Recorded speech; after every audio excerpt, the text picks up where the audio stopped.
네, 안녕하세요. 2018년도 연극영화 임용시험 문제풀이 두 번째 시간입니다. 네, 지난번에 2번 문제에 이어서 오늘은 7번 문제 풀어보겠습니다. 박 교사는 영화의 한 장면에서 관객의 주의를 집중시키는 방법을 지도하고자 합니다. 실제 제작 과정, 제작 과정에서 학생들이 활용할 수 있는 표현 요소에 대한 설명으로 옳지 않은 것은 이라고 되어 있습니다. 그래서 실제 관객의 주의를 집중시키는 방법을 찾는 거예요. 그 중에서 아닌 것이죠. 그래서 대부분 맞고, 한 문제가 틀렸다는 거죠. 관객의 주의를 집중시키는 방법을 한번 찾아보겠습니다. 첫 번째, 조명과 색채 부분입니다. 그렇죠? 조명과 색채의 강한 대비.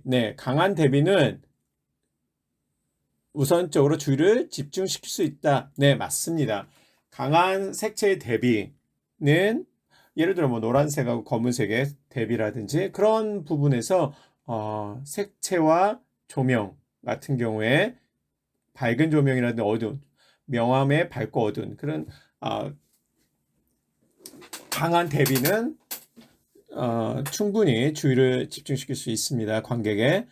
그리고 초점의 선회도는 얼마나 화면이 깨끗한 샤프니스에 대한 부분이에요. 그래서 정경 중에 후경 이 부분이 초점이 맞아야 주의를 집중시킬 수 있다.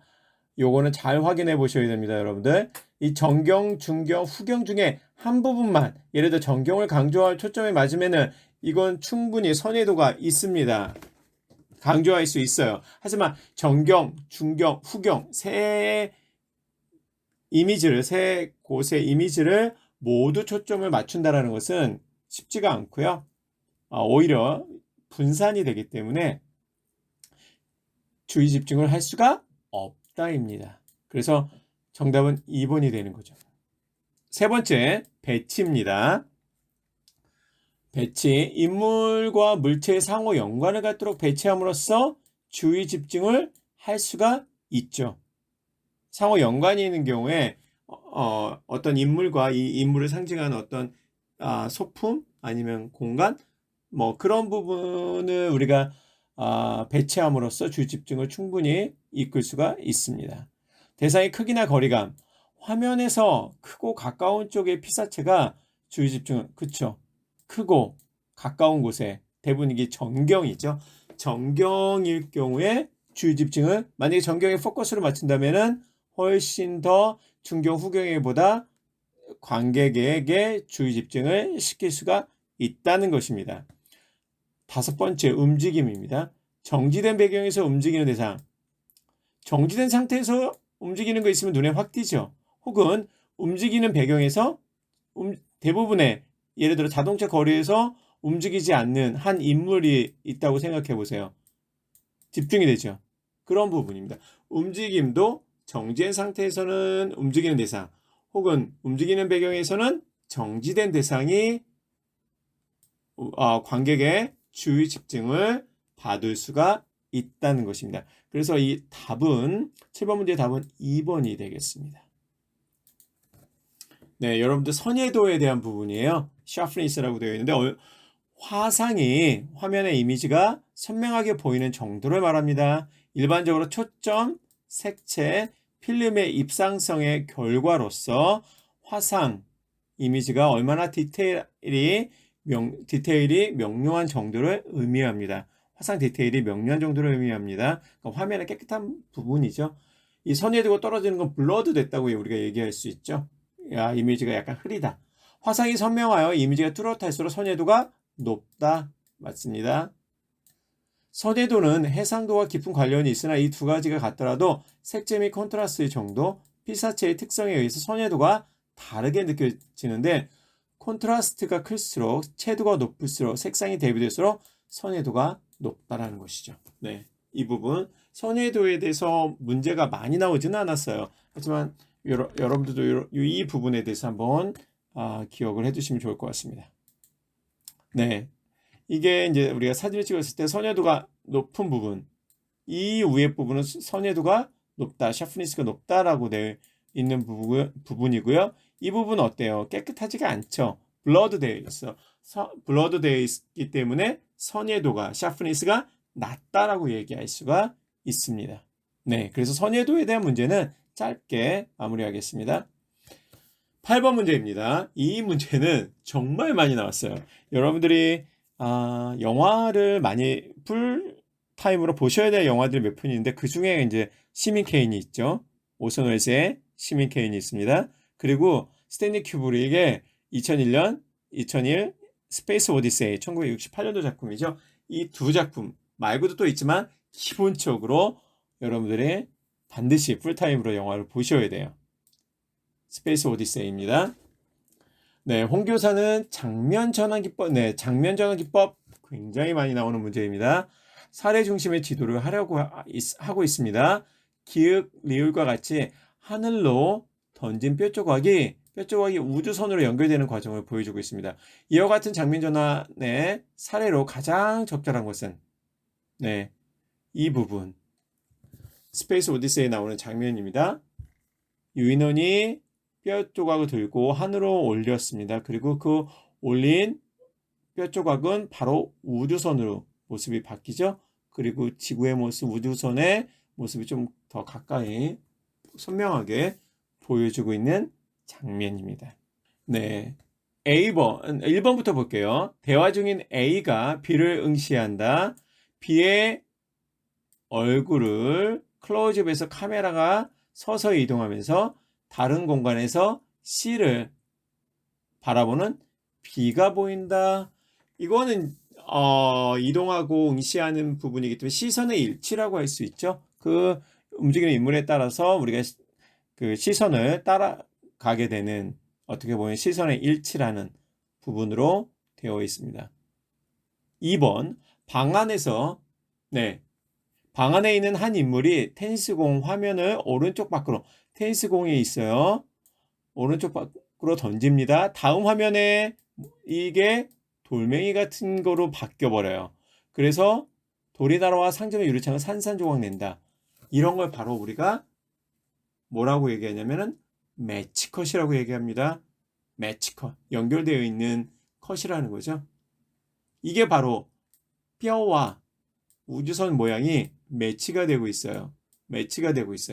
이 부분이 바로 매치컷에 대한 대표적인 예입니다. 대표적인 사례예요. 그래서 반드시 이 부분에 대해서 여러분들이 잘 알아두시면 좋겠습니다. 매치컷입니다. 그래서 정답은 2번이 바로 이 테니스공하고 돌멩이하고 모양이 비슷하잖아요. 매치컷이 됩니다. 세 번째 사항을 한번 가볼게요. 검은 양복을 입은 인물이 카메라 앞으로 걸어서면서 화면을 완전히 가립니다. 검은 화면에서 카메라 이동하여 다른 공간을 보여줍니다. 이러한 전환 기법은 바로 fade, 어두워졌으니까 fade out입니다. fade out, 시커멓게 되잖아요. 카메라를 막고 있으니까 자연스럽게 공간 이동이 이루어져 있죠. 네, 바로 장면 전환의 가장 대표적인 기법인 fade out 또는 fade in도 우리가 언급할 수 있죠. 밝아지는 부분이요. 네 번째 항목입니다. 집 앞에서 한 인물이 자전거를 타고 화면 오른쪽 밖으로 빠져나갑니다. 다음 화면 왼쪽에서 그 자전거를 들어와서 해안가 도로를 질주합니다. 이거는 매치되는 부분이 없어요. 자전거가 다른 것으로 바뀌나요? 안 바뀌나요? 똑같아요. 자전거에서 자전거로 되는 거예요. 변하지가 않아요. 매칭이 되지 않아요. 원래 자전거니까요. 그렇죠? 네. 그래서 이 부분은 단순한 자전거를 타고 공간을 이동한다라는 그 연속성으로 보여지기 위한 부분이죠. 그래서 매칭컷이라고 할 수가 없습니다. 5번 항목입니다. 아마 여러분들이 4번하고 좀 헷갈려서 고민할 수도 있었을 것 같아요. 하지만 안 바뀌었다는 5번 항목. 대화 중인 A가 B에게 마지막으로 한 번 더 어때? 라고 질문을 합니다. 다른 공간에 있는 C가 D에게 좋지? 얼마나 기다렸다고? 이거는 서로 다른 공간에서 A, B가 또는 C, D가 얘기하고 있는 장면을 연속해서 보여주고 있는 부분이에요. 그래서 이것도 어떤 매칭이 되는 부분이 따로 없습니다. 따로 없어요. 만약에 그냥 공간의 이동처럼 보여지는 것입니다. 인물도 달라지고요. 네, 그래서 8번 문제의 답은 바로 2번입니다. 이 장면을 한번 볼까요? 이게 플레이가 될지 한번. 네, 플레이가 되고 있습니다, 여러분들. 사운드가 좀 작게 들리죠? 2002 스페이스 오디세이의 가장 인상 깊은 오프닝 시퀀스 부분이죠. 바로 여기서 변하죠, 여러분들. 뼈가 우주선으로 변하는 과정을 바로 보고 있습니다. 아까 정지된 스틸 이미지를 여러분들 통해서 보셨죠? 이게 바로 매칭 컷, 매치 컷이 되겠습니다. 이 부분에 대해서 좀 더 자세히 살펴보겠습니다. 네, 매치 컷에 대한 부분이죠. 장면 전환에서 사용됩니다. 프란시스 코폴라 감독의 지옥의 묵시록 오프닝 시퀀스에서도 헬리콥터의 그 날개 프로펠러하고 호텔방 천장에 있는 그 선풍기 프로펠러, 선풍기 날개하고 매치되는 장면입니다. 그리고 스탠리 큐브릭의 2001 스페이스 오디세이에서 매치컷을 사용하는데요. 허공을 날라온 아까 뼈다귀 부분이죠. 이 부분에 대해서 우주선이 되는 바로 매치컷의 대표적인 사례라고 할 수가 있습니다. 네, 매치컷. 여러분들 근데 이 매치컷만 있는 게 아니라 이 장면에서는 한 가지 더 확인해 볼 필요가 있어요. 점프컷이라는 부분이. 점프컷은 시간과 공간을 추월하는 거예요. 갑자기 뛰어넘는 거예요. 굉장히 많은. 그래서 이게 원시 시대고요. 수만 년 또는 수천 년 이상의 시간을 뛰어넘어가서 이 뼈에서 이 우지선에 컷이 연결되는 거 아까 동영상으로 보셨잖아요. 짧은 컷이 연결되지만은 수많은 공간과 시간의 이동이에요. 적어도 몇만 년의 시간의 이동이에요. 여기서는 공간과 시간이 같고요. 여기서는 공간과 시간이 같습니다. 미래 사회죠. 과거고요. 그래서 이 시간과 공간을 크게 뛰어넘는 걸 우리가 점프컷이라고 얘기할 수 있어요. 그러니까 이 장면은 매치컷도 되겠지만 또 한편 점프컷도 된다는 것을 여러분들이 확인해 주셔야 됩니다. 예전에 이 점프컷으로 문제가 나온 적도 있어요. 이번에는 매치컷으로 문제가 나왔고요. 네, 우리 7번, 8번 문제 함께 풀어봤습니다.